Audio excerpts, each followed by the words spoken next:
हे भगवान, आपको छोड़कर मेरी कोई दूसरी गति नहीं है। रामम बिना का गति।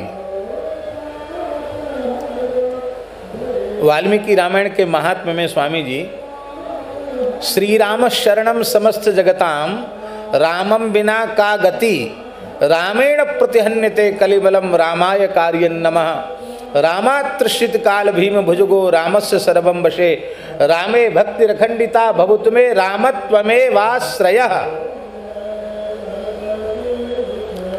पीछे वहां कुर्सी है उसको रामत्वमेवाश्रयः। यहां रामम बिना का गति। शुक्ल कृष्णे गति हेते जगत शाश्वती मते। भगवान ने दो गति बताई नहीं, शुक्ल और कृष्ण, माने अर्चिरादि मार्ग और धूम्र मार्ग। ये दो मार्ग भगवान ने गीता में बताए। ज्ञान मार्ग भक्ति मार्ग वह अर्चिरादि मार्ग है, और सकाम कर्मानुष्ठान का मार्ग वो धूम्र मार्ग है। यज्ञादि करके स्वर्ग आदि लोगों को प्राप्त करते हैं और पुण्य क्षीण होने पर फिर उनको धरती पर आना पड़ता है। गम्यते अनया इति गति ही गंद्रि गतौ। इसलिए ज्ञान मार्ग का पथिक हो उसकी गति भी राम जी ही है। भक्ति मार्ग के पथिकों की भी परम गति भगवान ही है। और मान लो ज्ञान मार्ग भक्ति मार्ग से भी वंचित हो, सकाम कर्मानुष्ठान के मार्ग पर ही चल रहा हो, तो भी उसकी अंतिम गति तो भगवान ही हैं। क्योंकि कर्म करना जीव के अधिकार की बात है, पर फल उसके अधिकार की वस्तु नहीं है। फल प्रदाता तो भगवान ही है, भगवान ही सबकी गति है। हे नाथ, आप ही एकमात्र मेरी गति हैं, इसलिए मैं आपके चरणों को छोड़कर कहाँ जाऊं। न धर्मनिष्ठोऽस्मि न चात्मवेदी न भक्तिमास्त्वच्चरणारविन्दे अकिंचनो नन्यगति शरण्यं त्वत्पादमूलं शरणं प्रपद्ये। मैं धर्मनिष्ठ नहीं हूं,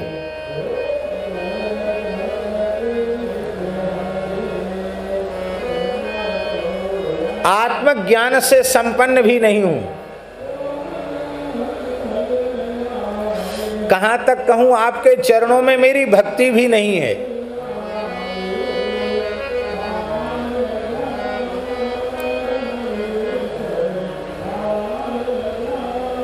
हम लोगों ने भगवत कृपा से गुरुजनों के चरणों में बैठकर जो कुछ पढ़ा है, आज जितना भगवान गुरु गोविंद की कृपा से हम लोग जान पाए हैं, क्या उतने भी धर्म का निष्ठा पूर्वक आचरण हम कर पा रहे हैं? आपकी तो आप जाने, हम तो कम से कम नहीं कर पा रहे हैं। धर्मनिष्ठ नहीं है हम। जैसी निष्ठा होनी चाहिए वैसी तो हमें नहीं दिखाई पड़ती।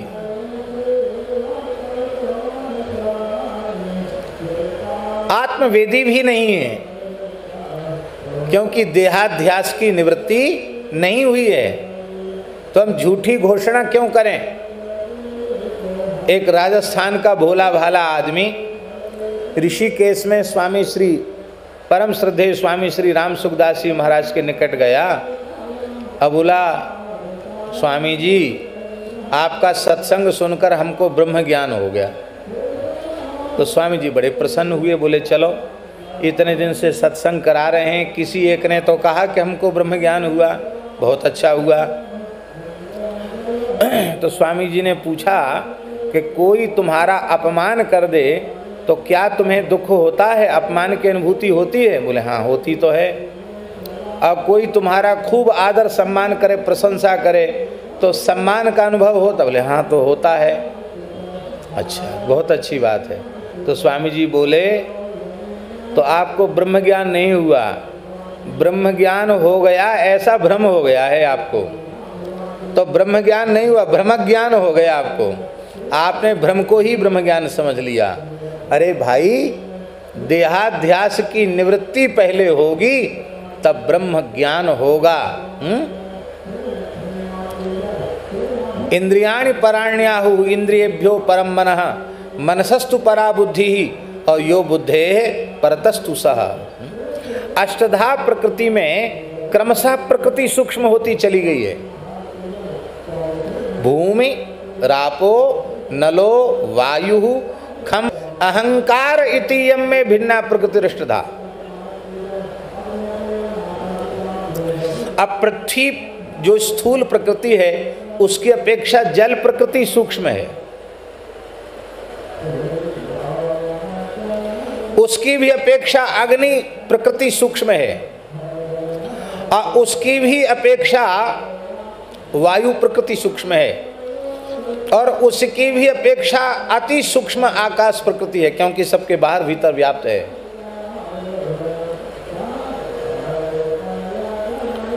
उस आकाश प्रकृति से भी सूक्ष्म मन है। लंबी चौड़ी बातें भले ही कर लो, मन को मारने की, मन को बांधने की, मन को पकड़ने की, कैसे करोगे? अर्जुन जैसे परम जितेंद्रिय महापुरुष ने कहा, चंचलम ही मन कृष्ण प्रमाथि बलवद दृढ़म तस्याहम निग्रहम मन्ये वायोरिव सुदुष्करम। हवा को मुट्ठी में बंद करना कठिन है, ऐसी मन का निग्रह बहुत कठिन है महाराज। ये हमारे जैसा कोई व्यक्ति कहता तो उसमें आश्चर्य नहीं था। अर्जुन जैसा महापुरुष कह रहा है, जो इंद्र की सभा में त्रिभुवन सुंदरी अप्सरा उर्वशी का नृत्य देख करके भी जिसमें विकार नहीं जगता, एकांत में उर्वशी के द्वारा प्रणय की याचना करने पर भी जो कुरुवंश की जननी कहकर उर्वशी का वंदन करता है, शापित होना स्वीकार कर लेता है, पर मर्यादा का अतिक्रमण नहीं करता, वह अर्जुन परम सुंदरी राजकुमारी उत्तरा को शिक्षा देते हैं, सिखाते हैं ब्रह्मला के रूप में, और जब विवाह का प्रस्ताव आता है तो कान पर हाथ रख लेते हैं, मैंने इसे पढ़ाया है, धर्मतः मैं इसका गुरु हूँ और गुरु पिता तुल्य होता है, और ये धर्मतः मेरी पुत्री है। ऐसी पापपूर्ण बात महाराज आपकी वाणी से नहीं निकलनी चाहिए, पर आपका मनोभाव है, हम आदर करते हैं, हम अपनी पुत्र वधू के रूप में उत्तरा को स्वीकार करते हैं। अभिमन्यु की पत्नी के रूप में उत्तरा को उन्होंने स्वीकार किया। ऐसे जितेंद्रिय अर्जुन, मन का निग्रह कठिन है ये कह रहे हैं, और भगवान ने इस प्रश्न को बहुत महत्व नहीं दिया। भगवान ने तो बड़ी सहजता से कहा, अभ्यासेनु तो कौन्तेय वैराग्येण च गृह्यते। अब इसी को पातंजलि योग सूत्र में कहा गया, अभ्यास वैराग्याभ्याम तन निरोधा। अभ्यास और वैराग्य से मन का निरोध होता है। अभ्यास किसको कहते हैं? आपकी आप जाने। हम तो अभ्यास संज्ञा व्याकरण के अनुसार उसे मानते हैं, एक ही संज्ञा का शब्द का पुनः पुनः उच्चारण करना ही अभ्यास है। इसका तात्पर्य है निरंतर नाम जप को ही हम लोग अभ्यास मानते हैं। निरंतर श्री हरिनाम का जप ही अभ्यास है, और शरीर संसार से वैराग्य, निरंतर नाम जप और शरीर संसार से वैराग्य होते ही मन का निरोध हो जाता है। मन से भी सूक्ष्म बुद्धि है, अब बुद्धि से भी सूक्ष्म महाराज जी अहंकार है। बड़ा सूक्ष्म है अहंकार। हमारे महाराज जी सुनाते थे कि इतना सूक्ष्म है अहंकार कि श्री गुरु गोरखनाथ जी और उनके सिद्ध गुरुदेव श्री मत्स्येंद्रनाथ जी जा रहे थे, तो श्री मत्स्येंद्रनाथ जी ने गोरखनाथ जी के सिर पर ठोकर लगाई, कुछ नहीं बोले, फिर ठोकर लगाई, कुछ नहीं बोले, फिर ठोकर लगाई, बार बार ठोकर लगाई। तो बड़ी विनम्रता से गोरखनाथ जी ने अपने गुरु जी के चरणों में प्रणाम किया, मत्स्येंद्रनाथ जी के चरणों में, और हाथ जोड़कर कहा, भगवान आप जिसे ठोक बजाकर देख रहे हैं अब वह नहीं है। मत्स्येंद्रनाथ जी ने कहा, ये तो हम भी जानते वह नहीं है, लेकिन वह नहीं है यह तो है। आप ठोक बजाकर अहंकार को देख रहे हैं, अहंकार नहीं है, ये तो ठीक है। तो महान सिद्ध योगी हो, असंप्रज्ञात समाधि तक पहुँचे हुए योगी हो, निर्विकल्प समाधि तक पहुँचे हुए योगी हो, लेकिन मैं अहम शून्य हूं, इसका अहंकार तो तुम्हारे भीतर बना हुआ है। मैं अहंकार रहित हूं, यह भी एक अभिमान है।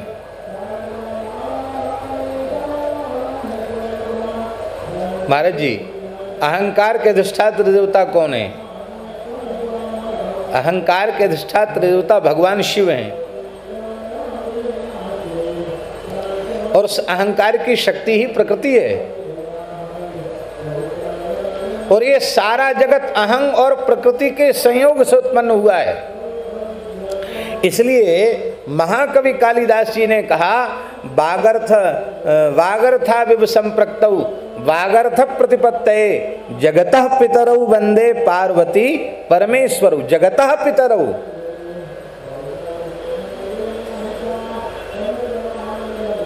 अहंकार को नहीं मिटा जा सकता है। अहंकार को कौन मिटेगा? यही कारण है कि ज्ञान का मार्ग स्वामी जी जो है ना, उसमें अहम प्रकृति का अतिक्रमण करने में कई जन्म लग सकते हैं, पर भगवान की शरणागति का मार्ग इतना प्यारा मार्ग है, इतना उत्तम मार्ग है।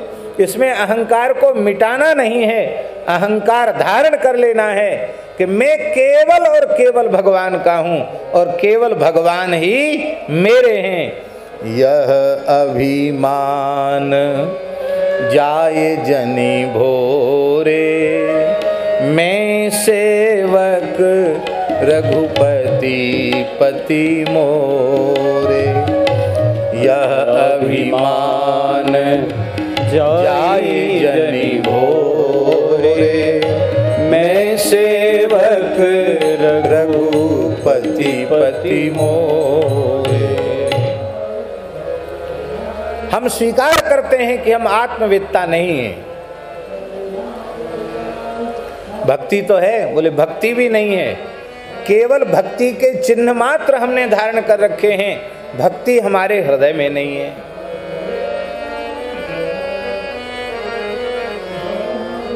क्योंकि भक्ति का प्रथम लक्षण तो ये है, रमा विलास राम अनुरागी, रमा विलास राम अनुरागी, तजत बमन इव नर बड़ भागी, तजत बमन इव नर बड़ भागी। कहाँ हमने बमन के समान त्याग किया है? बमन पर आकर्षण होता है, पर हमारा भोगों के प्रति, विषयों के प्रति आकर्षण बना हुआ है। इसलिए हम स्वीकार करते हैं कि हमारे हृदय में भक्ति भी नहीं है।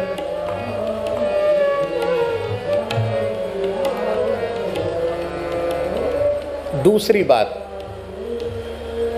आचार्यों ने तैल धारावत अखंड अविच्छिन्न भाव से भगवन नाम रूप गुण लीला की अखंड अक्षुण्ण स्मृति को भक्ति माना है। यहाँ अखंड स्मृति कहाँ है? यहाँ तो हाथ में माला है, राम राम राम राम राम राम राम राम, और सामने से कुत्ता निकला तो हमारी आंख ने, हमारे मन ने, हमारी बुद्धि ने कहा ये कुत्ता है। इसका मतलब क्या हुआ? राम जी भूल गए, कुत्ता याद आ गया। अखंड स्मृति तो प्रहलाद जी की है, जो सर्वत्र अपने आराध्य श्री गोविंद का ही दर्शन करते हैं। नानुसंधत्त एतानि गोविंद परिरंभिता, इसलिए स्मरण भक्ति का आचार्य श्री प्रहलाद जी को माना गया। सब में अपने आराध्य को देख लेना। भक्ति भी हमारे में नहीं है। अब तो भारी समस्या हो गई। ज्ञान भी नहीं, भक्ति भी नहीं, धर्म की निष्ठा भी नहीं, तो भले आदमी तुम्हारा कल्याण कैसे होगा? बोले ये भी हम नहीं जानते। बस हम तो केवल इतना जानते हैं, अकिंचनो, आपको छोड़कर हमारे जीवन में अपना कहलाने के लिए कोई दूसरा नहीं। दूसरा अनन्य गति ही, आपको छोड़कर हमारी कोई दूसरी गति नहीं है। तीसरी बात, शरण्यम, शरण्य में शरण में जाने के योग्य आप ही हैं। शरण में जाने के योग्य वही है जो अपने शरणागत को अभय पद दे सके। और ऐसी घोषणा तो हमारे ठाकुर जी ही करते हैं, सर्वधर्मान परित्यज्य मामेकम शरणं व्रज अहं त्वा सर्वपापेभ्यो मोक्षयिष्यामि मा शुचौ सकृत एव प्रपन्नाय तवास्मीति च याचते अभयम सर्वभूतेभ्यो ददाम्येतद् व्रतम मम। ये अभयदान देने की प्रतिज्ञा तो भगवान की है। इसलिए अब आप शरण हैं तो मैं जाऊं कहां, किसकी शरण में जाऊं? एक बात कल रह गई थी, वो कहना बहुत जरूरी है। भक्ति से भी श्रेष्ठ प्रपत्ति है शरणागति है। क्यों? बहुत ध्यान से सुने, बड़ी बारीक बात है, बड़ी सूक्ष्म बात है। इसलिए क्योंकि भक्ति मार्ग में अंतिम क्षण तक स्मरण की अनिवार्यता है, विस्मृति नहीं होनी चाहिए, भगवत स्मृति बनी रहनी चाहिए। जैसे परम भक्त श्री राजर्षि भरत जी को अंतिम क्षण में भगवान की विस्मृति हो गई, मृग की स्मृति हो गई, तो मृग योनि में उनको जाना पड़ा। यद्यपि भगवान का भजन नष्ट नहीं हुआ, मृग योनि में भी उन्होंने भजन किया और जड़भरत जी के रूप में तो उनके उपदेश को कह सुन करके हम लोग धन्य हो जाते हैं, वो सब ठीक है। लेकिन ये बात दिखाई गई। और शरणागति क्या है? उपाय भी शरणागति और उपेय भी शरणागति है। बहुत सरल शब्दों में कह दें शरणागति को, यहां अंतिम क्षण तक भी स्मरण की अनिवार्यता नहीं है। शरणागति के भाव की स्वीकृति ही शरणागति है। श्री मलुकदास जी के शब्दों में शरणागति का स्वरूप,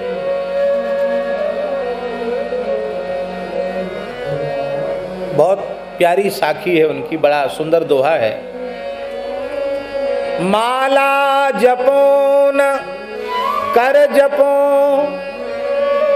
जिह्वा कहो न राम, मेरा सुमिरन हरि करें मैं पाया विश्राम। प्रार्थना है इस दोहे का, ठीक ठीक अर्थ समझना, अनर्थ मत करना। नहीं तो कहो मलुकदास जी ने तो कह दिया माला जपने की जरूरत ही नहीं, करमाला करने की भी जरूरत नहीं, भगवान की गरज हो तो हमारा भजन कर लें, ऐसा अर्थ मत करना। मलुकदास जी कहते हैं कि मैं माला नहीं जपता, तो करमाला जपते होंगे, उंगली ऊपर गिन लेते होंगे। बोले नहीं, करमाला भी नहीं जपता, तो केवल जिह्वा से राम नाम का उच्चारण करते हैं। बोले जिह्वा कहूं ना राम, जिह्वा से भी राम राम नहीं करता। अरे फिर काय बात के साधु हो तुम, किस बात के साधु हो? बोले ये भी नहीं जानता साधु हूं कि नहीं हूं, राम जी जाने। बस इतना जानता हूं कि मेरा सुमिरन हरि करें मैं पाया विश्राम। अब मेरा सुमिरन ठाकुर जी कर लें क्योंकि मुझे विश्राम मिल गया। इसका आशय क्या है? इसका आशय ये है कि जब तक बालक को माँ की गोद नहीं मिलती है तब तक वह खूब रोता है, माँ माँ माँ कह करके रोता है। मैया मिठाई देती है, फेंक देता है। मैया खिलौने देती है, फेंक देता है, कुछ भी स्वीकार नहीं करता। तब लाख काम छोड़कर मैया उस बालक को गोद में, रोते हुए बालक को गोद में चढ़ा लेती है और अपनी गोद में लेकर अपने पयोधर को उसके मुख में दे देती है, वात्सल्य से उसे तृप्त करती है। अब तक तो बालक का भजन चल रहा था, अम्मा अम्मा अम्मा अम्मा माँ माँ, और अब बालक का भजन बंद हो गया। बालक तो सो गया और मैया अच्छा बेटा, मुन्ना बेटा, राजा बेटा, थपकी लेकर उस बालक का नाम लेकर उसको थपकी देकर सुलाती है। मलुकदास जी के कहने का आशय है कि जब तक श्री रघुनाथ जी की शरणागति रूप गोदी नहीं मिली तब तक तो मैं अहर्निश अंखणियां झाई पड़ी पंथ निहार निहार, जीवनिया छाला पड़ा राम पुकार पुकार। सुखिया सब संसार है खावे अरु सोवे, दुखिया दास कबीर है जागे अरु रोवे। तब तक तो अहरनिश में कर रहा था, लेकिन अब तो भगवान की गोद मिल गई है। अब उनकी गोद पाकर मैं निश्चिंत होकर उनके सहारे हो गया हूँ, उनका संपूर्ण आश्रय मैंने ले लिया है।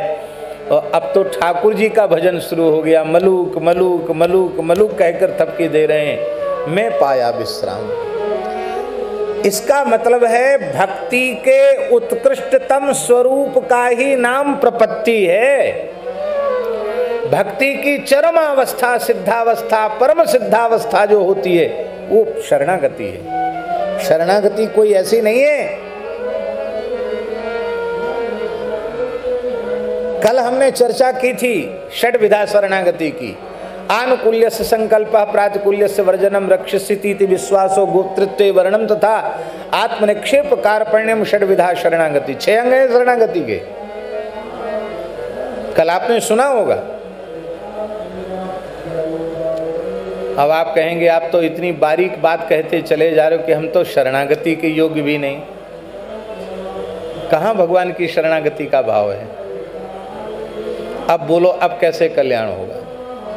ये बात भी इस पद में लिखी है, हे नाथ, न मैं कर्म के योग्य हूं, न ज्ञान के योग्य हूं, न भक्ति के योग्य हूं, न शरणागति के योग्य हूं, तो भी मेरा कल्याण होगा होगा होगा, ये पक्का है। राम जी बोले वाह, आप तो सबसे ऊंचे बोलते चले जा रहे हो। कल्याण के सारे साधन ही अवरुद्ध हो गए, तो कैसे तुम्हारा कल्याण होगा? हाँ, गोस्वामी जी कहते हैं, क्या कह रहे हैं? बड़ी ओट राम नाम की, बड़ी ओट राम नाम की, जेहि लई सो बाँचो। हमने बहुत बड़े का सहारा लिया है। राम जी बोले हमसे बड़ा? बोले हाँ, आप कुछ नहीं है उसके सामने, आप भी हल्के हो जाते हैं। कथा आप सब जानते हैं, हमको विस्तार से नहीं कहनी। नारद जी की कृपा से सत्यभामा जी के बगीचे में पारिजात लग गया, कल्पवृक्ष लग गया। अब तो महाराज सत्यभामा जी ने खूब पूजा करी, कल्पवृक्ष के फूलों की माला बना बना के नारद जी की। बोले गुरुदेव आपकी कृपा है, ना आपके चरण पड़ते ना हमारे आंगन में कल्पवृक्ष लगता। अब ऐसी कृपा और कर दो कि श्री कृष्ण हमको सदा मिले रहें पति रूप में, वियोग ना हो। नारद जी बोले हाँ, जो वस्तु दान की जाती है वही मिलती है, आप श्री कृष्ण का दान कर दो। भोली भाली सत्यभामा जी बातों में आ गई नारद जी के। बोले किसको दान करें? नारद जी बोले वैसे तो हम चतुर्थाश्रमी महात्मा हैं, साधु सन्यासी विरक्त महात्मा हैं, संकल्पित दान नहीं लेते, पर श्री कृष्ण का दान कोई दे तो वो तो ले ही लेंगे, कोई उसमें हमारी विरक्ति में कोई बाधा नहीं है। सत्यभामा जी हंसने लगी, गुरुदेव आप बड़े करुणामय हैं, बताओ। दान लेने के लिए तैयार हो गए। नारद जी रहस्यपूर्ण हंसी में हंसते हुए बोले शिष्यों पर कृपा करना गुरु का कर्तव्य है, धर्म है, कोई बात नहीं, जल भी खोजने मत जाओ, हमारे कमंडल में जल है, संकल्प में बोल देता हूँ श्री कृष्ण का दान कर दो, फिर इनसे वियोग कभी नहीं होगा। सत्यभामा जी बातों में आ गई और नारद जी ने संकल्प पढ़ा, तुभ्यमहम संप्रददे कहकर जैसे ही हाथ में नारद जी के हाथ में भगवान का हाथ आया, परम कौतुकी श्री नारद जी ने वीणा तो ठाकुर जी के हाथ में दे दिया। बोले अब चलो, हमको दान में मिले हो, जहाँ जहाँ हम रहेंगे आपको साथ से रहना पड़ेगा। ठाकुर जी चल पड़े। नारद जी के पीछे पीछे सत्यभामा जी रोने लगी, महाराज क्या कर रहे हो? बोले इस जन्म में तो संतोष करो, अगले जन्म में मिलेंगे। अरे बोले महाराज अगला जन्म किसने देखा, हम सबके प्राण हरण करके आप ले जा रहे हो, कैसे महात्मा हो? बोले देखो, दाता को दान देने के बाद उसको वापस नहीं लेना चाहिए, नरक में जाता है। बड़ा धर्म संकट, अब क्या हो। नारद जी बोले देखो इतने लोगों को रुला करके तो हम नहीं ले जाएंगे, अब शास्त्र की विधि है इनके बराबर का धन हमको मिल जाए। वैसे तो धन की कोई जरूरत नहीं है, पर क्या करें, समाधान तो करना है। सत्यभामा जी के पिताजी सत्यजित मणि लेके आए थे ना सूर्य नारायण से, 8 बार सोना देती थी, बहुत सोना था उनके पास। बोले भगवान का भजन जितना होगा उससे 10-20 गुना ज़्यादा सोना तोल देंगे, पर सारा स्वर्ण रख दिया, रत्नादि रख दिए, भगवान की बराबरी ये प्राकृत धन कैसे कर सकता है। फिर सबके दान पुण्य संकल्प करके सबका भजन तपस्या साधन सब डाल दिया, फिर भी भगवान की बराबरी नहीं हो सकी। नारद जी से कहा इतना ही ले लो। नारद जी बोले देखो थोड़ा सा तराजू का कांटा इधर उधर हो तो चलेगा। अब ऐसा भी कोई सौदा होता है, ठाकुर जी का पड़ला तो भूमि छोड़ ही नहीं रहा है, और तुम्हारे सामग्री वाला पड़ला आकाश में झूल रहा है, ऐसे थोड़ी होता है। थोड़ा इधर उधर कांटा होगा तो चलेगा, ये इतना नहीं लेते हम। तो उपाय तो बताओ।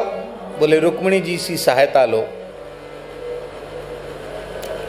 तो श्री रुक्मिणी जी जानती हैं श्री कृष्ण के रहस्य को, उन्होंने तुलसी के दल पर श्री कृष्ण लिख दिया, तो कसब हटाओ, इससे तोलो, भगवान नाम से तोलो। अब महाराज जी सब हटा दिया, और सब लोग हंस रहे थे कि रुक्मिणी जी क्या करी, इतना छोटा तुलसी का पत्ता उस पर श्री कृष्ण रख दिया, ये क्या तमाशा कर रही है, इतने मोटे तगड़े भगवान कैसे तुलेंगे। पर आश्चर्य, जैसे ही वो पत्ता रखा गया ठाकुर जी का पड़ला तो ऊपर झूलने लग गया, और भगवान नाम वाला तुलसी दल वाला पड़ला भूमि से चिपक गया। नारद जी बोले इतने हल्के को लेके हम क्या करेंगे, इतने हल्के को तो तुम ही रखो, इतना भारी सर्वात्म स्नपनम परम विजयते श्री कृष्ण संकीर्तनम। तुलसी दल को मुख में पधराया और वीणा बजा बजा कर नाचने लगे। श्री कृष्ण गोविंद हरे मुरारे, हे नाथ नारायण वासुदेव। श्री कृष्ण गोविंद हरे मुरारे, हे नाथ नारायण वासुदेव। श्री कृष्ण गोविंद हरे मुरारे, हे नाथ नारायण वासुदेव। श्री कृष्ण गोविंद हरे मुरारे, हे नाथ नारायण वासुदेव। श्री कृष्ण गोविंद हरे मुरारे, हे नाथ नारायण वासुदेव। श्री कृष्ण गोविंद हरे मुरारे, हे नाथ नारायण वासुदेव। तुलसीदास जी कहते हम किसी मार्ग पर चलने के अधिकारी न हो तो भी हमारा कल्याण होगा ही, आपको करना पड़ेगा। भगवान कहे कैसे, कहते हे नाथ मैंने आपसे भी भारी भरकम का आश्रय लिया है, राम नाम का आश्रय लिया है। एक बार सीताराम दास जी महाराज हनुमान जी से राम जी ने पूछा, हनुमान जी सबसे श्रेष्ठ तत्व क्या है। हनुमान जी के नेत्र भराए, बोले सरकार जिसके चरण हमारी अंजलि में है उससे श्रेष्ठ कोई तत्व नहीं है। रामान नास्ति परायणम परतरम, रामस्य दासोस्मि, हम राम जी का दास हूं, सरकार आप सबसे बड़े हैं। बोले हनुमान जी देखो हम पूछ रहे हैं इसलिए कि तुम बुद्धिमताम वरिष्ठम हो, ज्ञानिनाम अग्रगण्यम हो, हमसे भी कोई श्रेष्ठ तत्व है क्या।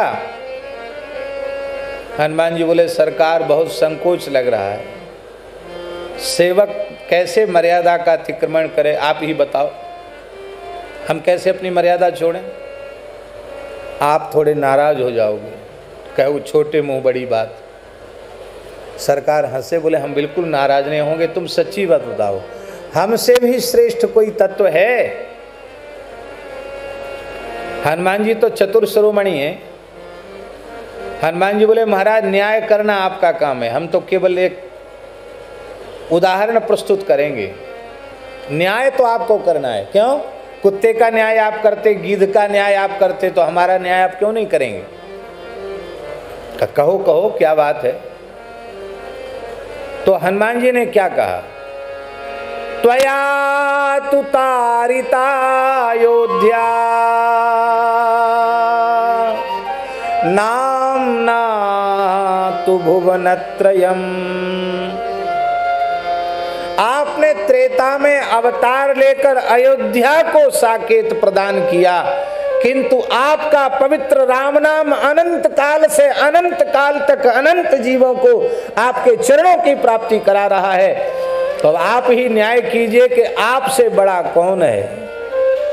इसी को नाभाजी ने कहा, राम अधिक नाम अधिक रघुनाथ ते, राम निकट हनुमत कहो, कबीर कृपा ते परम तत्व पद्मनाभ पर चोलयो।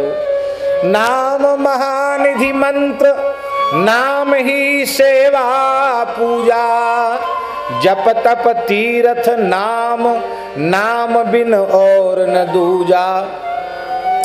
नाम प्रीति नाम वैर, नाम कहे नामी बोले, नाम अजामिल साखी, नाम भव बंधन खोले। नाम अधिक रघुनाथ ते, राम निकट हनुमत कहो, कबीर कृपा ते परम तत्व पद्मनाभ पर चोलयो। नाम सर्वोपरि है। स्वाद आवे या न आवे, मन लगे या न लगे, केवल वैखरी वाणी से जिह्वा से राम नाम लेना आरंभ कर दो। धुन लगा दो राम नाम की, हरि नाम की धुन लगा दो। महाराज जी केवल और केवल वैखरी से जिह्वा से नाम की अखंड स्मृति, जब नाम का स्वाद मिल जाएगा, आहा, तब छूटेगा नहीं नाम। हम लोग कहते अब कैसे नाम में जप में मन लगे, और संत रैदास जी कह रहे हैं अब कैसे छूटे,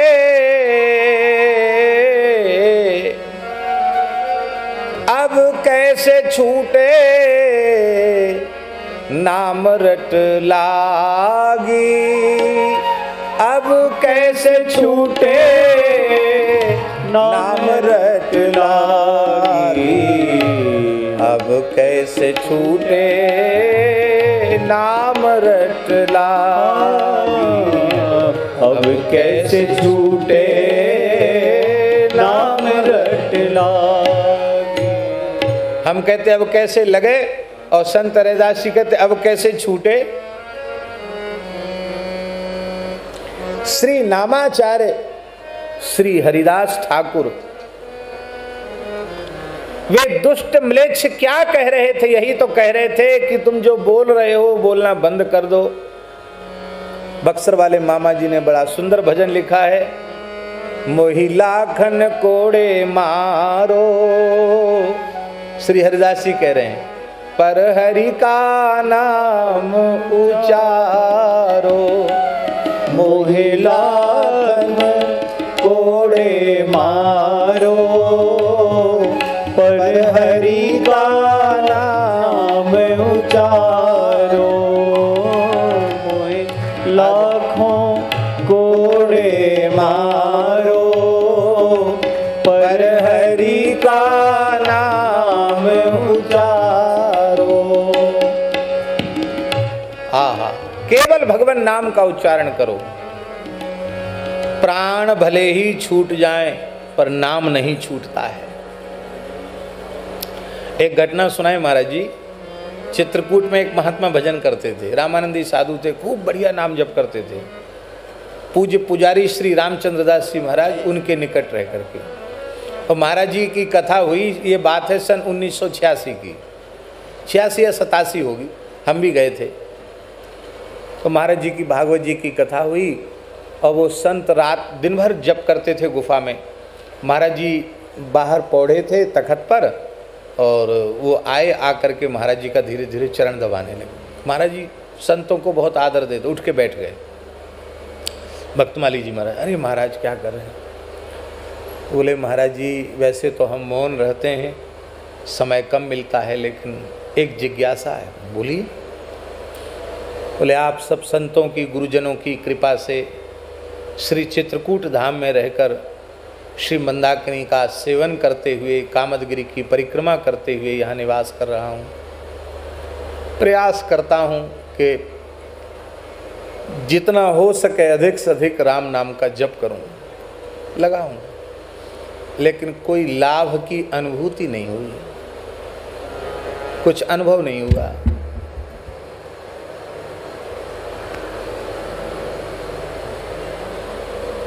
बड़ी पीड़ा होती है, हम बड़े अधम हैं, नामहु पाप न जारो, नाम ने भी हमारे पाप को नहीं जलाया। रोने लगे। हम तो सोचते थे कि महाराज जी को सांत्वना देंगे, समझाएंगे, पर महाराज जी ने तो विचित्र समाधान किया।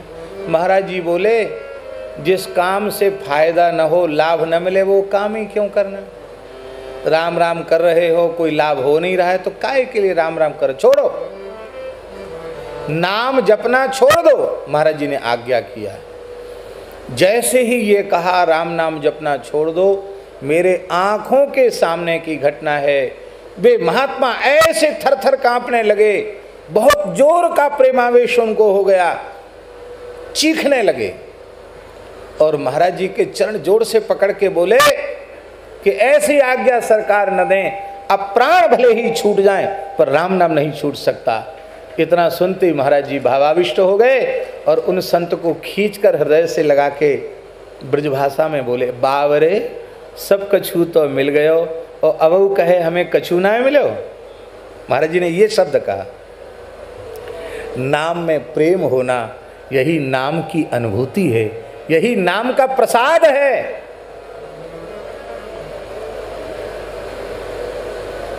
यदि ईमानदारी से आप नियम कर रहे हैं तो आप भोजन पानी छोड़ सकते, पर नियम नहीं छोड़ सकते। आप रह पाओगे बिना भजन के, बिना माला फेरे रह पाओगे? यही है उपलब्धि। बहुत अच्छी बात कि संत ने कही थी, मैं भूल जाता हूं। एक संत ने अभी एक बात कही, वैसे तो इस उम्र में भूलना नहीं चाहिए, लेकिन फिर भी भूल जाता हूं। अभी यहीं किसी संत ने एक बात कही, 4-5 दिन हुए होंगे। उन्होंने ये बात कही कि किसी जिज्ञासु ने पूज्य स्वामी श्री अखंडानंद सरस्वती जी से पूछा, तो महाराज इतने दिनों से माला फेर रहे हैं, भगवान का दर्शन तो नहीं हो रहा है। तो स्वामी जी ने उसको समाधान दिया। क्या समाधान दिया? बोले जो तुम्हारा काम है वो तुम करो और जो ठाकुर जी का काम है वो ठाकुर जी पर छोड़ के रखो। तुम ठाकुर जी पर रौब क्यों जमाना चाहते हो? दर्शन देना न देना उनके अधिकार की चीज़ है।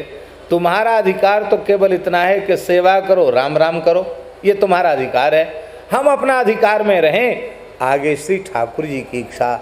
आश्लिष्य वा पादरताम पिनष्टुमाम अदर्शनान मर्महतांग करो तो वा यथा तथा वा विदधातु लंपटो मत प्राण नाथस्तु सएव ना परा।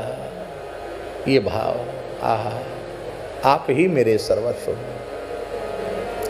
आप अपने कर्तव्य को ठाकुर जी पर क्यों थोप रहे हो? दर्शन देना ये आपका अधिकार नहीं कि वे दर्शन दें या न दें, ये तो उनका अधिकार है। आपका अधिकार केवल भजन करना। आप भजन करो। ठाकुर जी की बाधा क्या है ये समझ में नहीं आता। क्या बाधा है ठाकुर जी को दर्शन देने में? यही मंच पे खड़े हो जाएं और कह दें लो हमारा दर्शन कर लो, सबका कुंभ में आना सफल हो जाए, सबको वरदान दे दें, जिनको कुछ भी नहीं चाहिए उनको छाती से लगा लें। क्या घाटा? कुछ घट जाएगा इनका? अघासुर, बकासुर, पूतना, कंस इन सबको दर्शन का अधिकारी समझ लिया, कब उससे भी गए बीते हैं हम, क्या क्यों दर्शन नहीं दे रहे हैं? क्या घाटा है इनके दर्शन देने में? हमारे श्री ठाकुर जी चाहते हैं मेरी प्राप्ति का संपूर्ण सुख मेरा भक्त प्राप्त करे, इसलिए वे विरह देकर, व्याकुलता देकर, उसकी पिपाशा को और तीव्र करके उसके प्रेम को परिपक्व करते हैं, और उस परिपक्वता के आने पर उसे भगवत दर्शन का संपूर्ण सुख मिलता है। इसलिए महाराज जी, जिन जिन्होंने नाम का आश्रय लिया और उनको भगवान का दर्शन हुआ, उनको सुख मिला, क्योंकि मम दर्शन कर फल सहज अनूपा, जीव पाव निज सहज स्वरूपा। गोपी कृष्ण कृष्ण रट रही हैं, उनको सब कुछ मिल रहा है। अब पूतना मरे पीछे भली मिल गया, ठाकुर जी की कृपा से जीते जी तो बेचारी को कुछ नहीं मिला। अरे और तो और पांडवों को सब कुछ मिल गया, कौरवों को कुछ नहीं मिला। श्री कृष्ण तो सबके सामने जा रहे हैं। अरे और तो और ठाकुर जी के अवतार काल में भी ऐसे अभागे थे जो कहते थे तुम नकली भगवान हो, असली तो हम हैं। पौंड्रक ठाकुर जी का दर्शन उसे नहीं हुआ क्या? शूर्पणखा को भी दर्शन हो रहा है राम जी का, और सबरी को भी दर्शन हो रहा है। शूर्पणखा के तो नाक कान कट गए, और सबरी दर्शन करके कृतार्थ हो गई, क्योंकि एक नामाश्रयी है और एक नाम से विमुख है। इसलिए ठाकुर जी भजन का अवसर दे रहे हैं। महाराज जी, हम लोगों को दिखाई नहीं पड़ता, एक एक बार राम नाम का उच्चारण करने पर हमारी जिह्वा कौशल्या अयोध्या बनकर जितनी बार हम राम राम बोलते हैं, उतनी बार धनुर्बाणधारी श्री रघुनाथ जी को प्रकट करती है। हम जितनी बार कृष्ण बोलते हैं, हमारी जिह्वा यशोदा देवकी बनकर श्री कृष्ण को प्रकट करती है। हम देख नहीं पाते, प्रत्येक हरिनाम के उच्चारण के साथ भगवान का प्राकट्य होता है। नाम प्रेमी तो ऐसे होते हैं, ठाकुर जी खड़े हैं और ठाकुर जी कह रहे हैं कि एक तो मैं हूं और एक मेरा नाम है, एक ही रहेगा तुम्हारे पास, दोनों नहीं रहेंगे, चुनाव करो क्या रखोगे अपने पास। तो प्रेमी भक्त यदि चतुर्बुद्धिमान होंगे तो कहेंगे आपकी जहाँ इच्छा वहाँ घूमो फिरो, आप अपना नाम हमको प्रदान कर दो। हे नाथ, मैं आपको आधे क्षण के लिए भी भूलूं नहीं, बस। हमारे कुंज बिहारी भैया जी बैठे हैं, रास में ठाकुर जी क्या गाते हैं?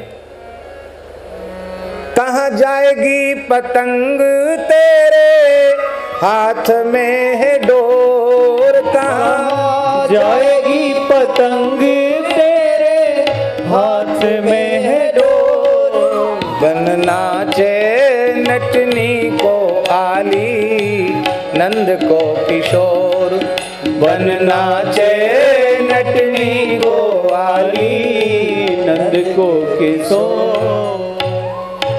कहाँ जाएगी पतंग तेरे हाथ में है डोर। ये पतंग क्या है? ठाकुर जी हैं। और डोर क्या है? हरिनाम। सखियां कहाँ जाएंगे? क्योंकि हे राधा रानी, आपके तो रोम रोम से कृष्ण नाम प्रकट हो रहा है। तो महाराज जी, शरणागति की उस उच्च अवस्था में पहुंचने के बाद रोम रोम से नाम प्रकट होता है, जो मलुकदास जी कह रहे हैं, मेरा सुमिरन हरि करे मैं पाया विश्राम। तो स्वाद आवे या ना आवे, मन लगे या न लगे, केवल केवल जय बैखरी वाणी से ही हरि नाम का, राम नाम का, कृष्ण नाम का जप आरंभ कर दो। जब करते करते करते करते करते जब स्वाद आने लग जाएगा, तो नाम की अखंड स्मृति केवल वैखरी से नहीं, वो नाम उतरेगा भीतर। तो वैखरी के बाद नाम मध्यमा में प्रवेश करेगा। मध्यमा वाक, जो मध्यमा कंठ कुवरे, मध्यमा में जब नाम प्रवेश कर जाएगा तो निरंतर नाम जप आरंभ हो जाएगा, जिसको अजपा जप कहते हैं, जिसको संत कबीर जी ने, रामानंद स्वामी जी ने कबीर जी को समझाया, अजपा जपे सो जाने भेऊ। वो अजपा जप है। निरंतर नाम जब प्रारंभ हो जाए, रोम रोम से नाम प्रकट होने लग जाएगा। रोम रोम हर ठौर से भाई, ररंकार धुनि होए सदाई। राम सिया सबके पितुमाई, हरदम सन्मुख परें दिखाई। फिर उससे नीचे नाम उतरेगा तो पश्यंती में नाम प्रवेश करेगा। पश्यंती का सीधा साधा अर्थ महाराज यही है, पश्यंती मैंने देखता है, कम पश्यंती, कस्मिन अवस्थायाम पश्यंती। प्रेम समाधि, भाव समाधि नाम जपते जपते जब लग जाएगी तो अपने प्रियतम से जिस भाषा में वार्तालाप होता है वो हृदय चक्र में वाणी प्रतिष्ठित हो जाएगी। पश्यंती, प्रभु से वार्तालाप होने लग जाएगा। और जब वह वाणी परा में प्रवेश कर जाएगी, परावाक बन जाएगी, तब तो हड्डी, चर्म, अस्थि, रक्त सबसे नाम प्रकट होने लग जाएगा। वृंदावन की घटना है महाराज जी।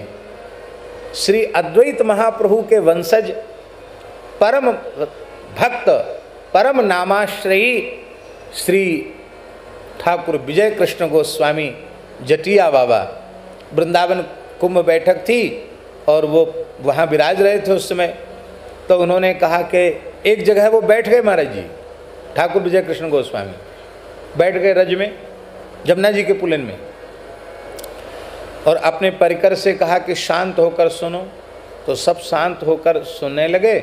महाराज जी महामंत्र की ध्वनि सुनाई पड़ी, हरे कृष्ण कृष्ण कृष्ण हरे हरे, हरे राम राम राम हरे हरे, महामंत्र सुनाई पड़ने लगे। सबको आश्चर्य हुआ कि 5-7 लोग थे साथ में, कहाँ से ध्वनि आ रही है। तो ठाकुर बोले कि यहाँ भूमि में कान लगाओ।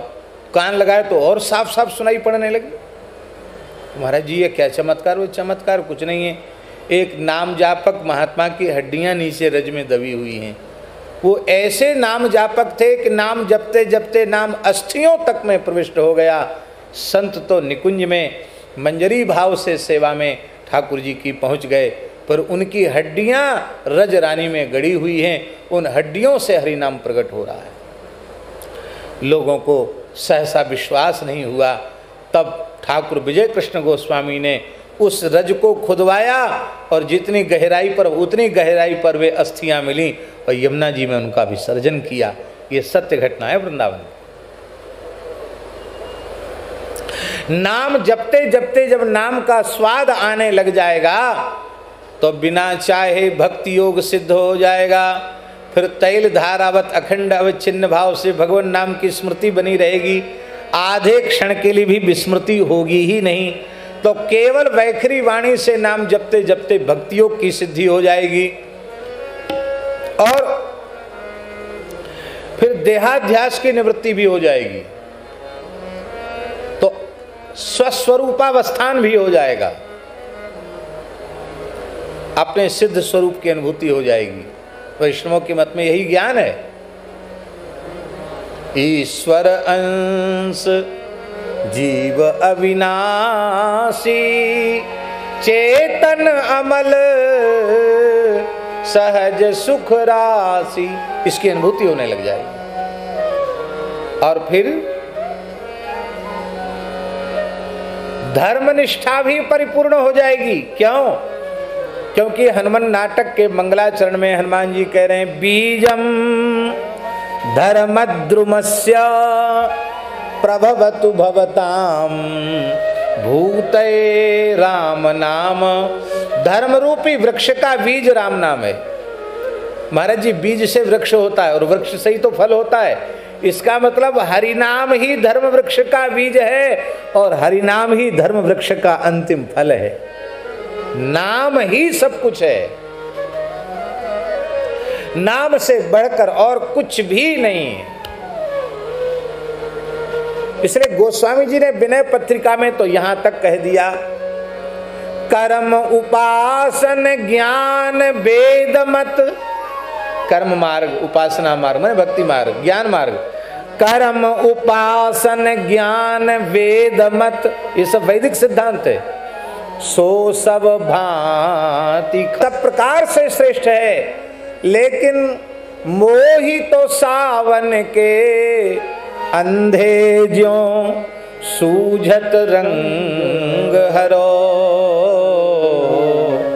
भरोसो जाहि दूसरो सो करो, मोको तो राम को नाम काम तरु कलि कल्याण परो। हनुमान जी नाम जप करते हैं, कीर्तन करते हैं, तो महाराज जी कैसे करते हैं? यद रोम कूपे, एक एक रोम के छिद्र से, यद रोम कूपे ध्वनि मुल्लसंतम, श्री राम जय जय राम। एक एक रोम से श्री राम जय राम प्रकट होता है। बोलो भक्तवत्सल भगवान की जय, श्री राम नाम महाराज की जय।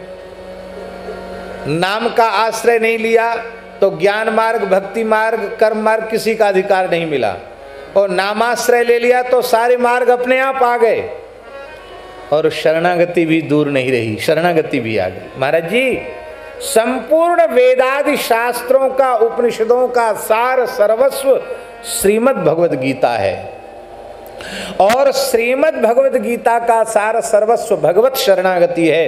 सर्वधर्मान परित्यज्य मामेकम शरणं व्रज अहं त्वा सर्व पापेभ्यो मोक्षयिष्यामि मा शुचो। और शरणागति का भी सार भगवान नाम है, अथवा हम ये कहें शरणागति का भी प्राण हरि नाम है। महाराज जी शरणागति, दीक्षा संस्कार शरणागति है ना, उस शरणागति में क्या सुनाते गुरु महाराज? कान में क्या देते हैं? नाम ही तो देते हैं। राम मंत्र दें, नारायण मंत्र दें, गोपाल मंत्र, नाम ही तो सुनाते ना कान में। और क्या देते हैं कान में? भगवान नाम का ही उपदेश। नाम प्राण है।